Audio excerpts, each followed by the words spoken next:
തൃശൂർ പൂരത്തിനെത്തിയ പൂരപ്രേമികൾക്ക് സേവനങ്ങൾ ഒരുക്കിയതിന്റെ ധന്യതയിൽ സേവാഭാരതി. ഭക്ഷണ വിതരണവും ഔഷധ കുടിവെള്ള വിതരണവും ആംബുലൻസ് സൗകര്യവും അടക്കമാണ് സേവാഭാരതി ഇത്തവണ ഒരുക്കിയത്.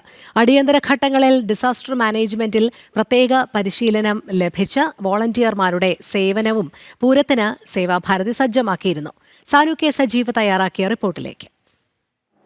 തൃശ്ശൂർ പൂരം അവസാനിച്ചിരിക്കുകയാണ്. ഈ തൃശ്ശൂർ പൂരത്തിന് 10,000-കണക്കിന് ജനങ്ങളാണ് ഒരേ സമയം തൃശ്ശൂരിലെ നഗരത്തിലേക്ക് ഒഴുകിയെത്തിയത്. ആ സമയം എല്ലാ തരത്തിലുള്ള സേവന സന്നദ്ധരായിട്ടുണ്ടായിരുന്ന ഒരു വിഭാഗമുണ്ട്. അത് മറ്റാരുമല്ല, സേവാഭാരതിയാണ്.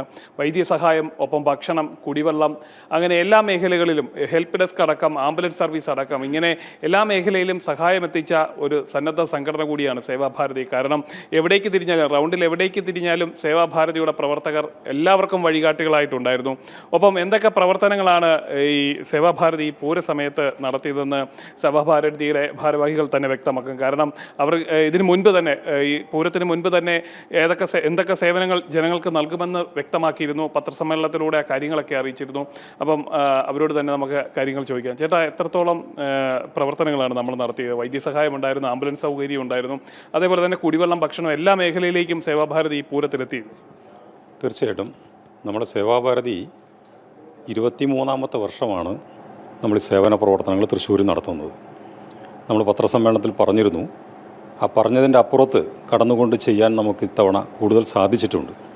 കാരണം പൊതുവിലെ അന്തരീക്ഷത്തിലെ ചൂട് കൂടി നിൽക്കുന്ന ഈ അന്തരീക്ഷത്തിൽ നമുക്ക് ധാരാളം കുടിവെള്ളം, 50,000-ത്തിലധികം ലിറ്റർ കുടിവെള്ളം നമുക്ക് ഇത്തവണ കൊടുക്കേണ്ടതായിട്ട് വന്നിട്ടുണ്ട്. അതുപോലെ തന്നെ അത് 10 സെൻട്രലായിട്ടാണ് നമ്മൾ ചെയ്തത്. തൃശ്ശൂർ റൗണ്ടിൻ്റെ 10 കേന്ദ്രങ്ങളിലായിട്ടാണ് നമ്മൾ ഈ കാര്യങ്ങൾ അറേഞ്ച് ചെയ്തത്. അതിനൊരു 500-ലധികം പ്രവർത്തകർ അതിന് തന്നെ നമുക്ക് വേണ്ടി വന്നു.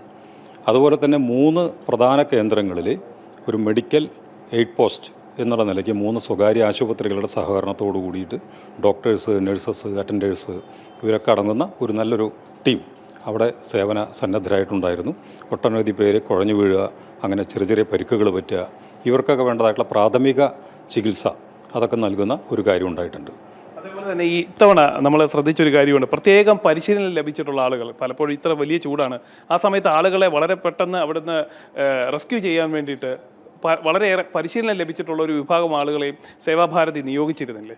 തീർച്ചയായിട്ടും നമ്മളെ സംബന്ധിച്ച് ഡിസാസ്റ്റർ മാനേജ്മെൻറ്റ് എന്ന് പറയുന്ന ഒരു വിഭാഗം തന്നെ സേവാഭാരതിയിലുണ്ട്.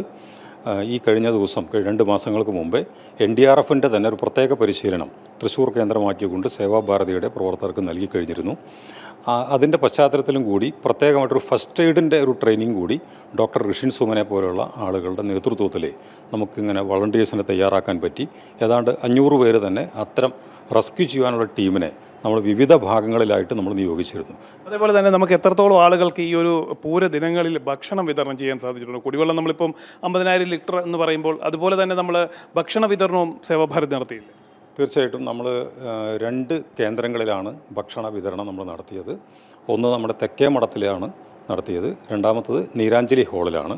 ഈ 2 ഹാളുകളായിട്ട് നമുക്ക് ഏതാണ്ട് ഒരു 35,000 പേർക്ക് ഭക്ഷണം നമുക്ക് വിതരണം ചെയ്യാനായിട്ട് സാധിച്ചിട്ടുണ്ട്.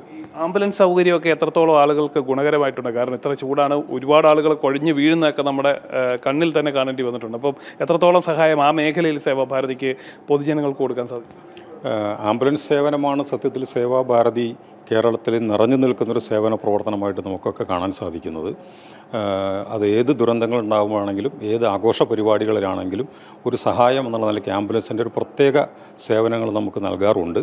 ഈ തൃശ്ശൂർ പൂരത്തിനാണെങ്കിൽ 12 ആംബുലൻസുകൾ നിരന്തരം DMOയുടെ നേതൃത്വത്തിലാണ് അതിൻ്റെ മുഴുവൻ കാര്യങ്ങൾ നടന്നിരുന്നത്. നമ്മളെ സംബന്ധിച്ച് ഒരുപാട് സേവനങ്ങൾ, ഒരുപാട് പേർക്ക് അത് പ്രയോജനപ്പെട്ടിട്ടുണ്ട്. നമ്മുടെ ഫസ്റ്റ് എയ്ഡ് കേന്ദ്രത്തിലേക്ക് എത്തിക്കുകയും ഹോസ്പിറ്റലിലേക്ക് റെഫർ ചെയ്യുകയും ചെയ്യുന്ന ഒരുപാട് കേസുകൾ നമുക്ക് ചെയ്യാൻ സാധിച്ചിട്ടുണ്ട്. തീർച്ചയായിട്ടും അങ്ങനെയാണ്. നമ്മൾ ഈ പൂരദിനങ്ങളിൽ ഈ സ്വരാജ് റൗണ്ടിലൂടെ, വടക്കുന്നാഥൻ്റെ പ്രദക്ഷിണ വഴിയായിട്ടുള്ള സ്വരാജ് റൗണ്ടിലൂടെ എങ്ങോട്ട് നടന്നാലും കാണാൻ പറ്റുന്ന ഒരു കാഴ്ച സേവാഭാരതിയുടെ പ്രവർത്തകരെയും അതേപോലെ തന്നെ സേവാഭാരതിയുടെ ആംബുലൻസുകളൊക്കെ ആയിരുന്നു. എന്തായാലും ഇക്കുറി പൂരത്തിന് ദുരന്ത നിവാരണ സേനയുടെ അടക്കമുള്ള പരിശീലനം ലഭിച്ചിട്ടുള്ള വോളണ്ടിയേഴ്സിനെ സേവാഭാരതിക്ക് രംഗത്തിറക്കാൻ സാധിച്ചു. അത് സാധാരണ ആൾക്കാർക്ക്, പൂരത്തിനെത്തിയവർക്കൊക്കെ വളരെ ഗുണകരമായിട്ട് മാറിയിട്ടുണ്ട് എന്ന് തന്നെയാണ് സേവാഭാരതി വ്യക്തമാക്കുന്നത്. വരും കാലങ്ങളിലും ഇത്തരത്തിലുള്ള എല്ലാ പ്രവർത്തനങ്ങളുമായിട്ട് പൊതുമണ്ഡലത്തിൽ സേവാഭാരതിയുടെ സാന്നിധ്യം ഉണ്ടാകുമെന്നും സേവാഭാരതി ഭാരവാഹികൾ വ്യക്തമാക്കുകയാണ്. മനുകൃഷിക്കൊപ്പം സാനു കെ സജീവ്, ജനം, തൃശ്ശൂർ.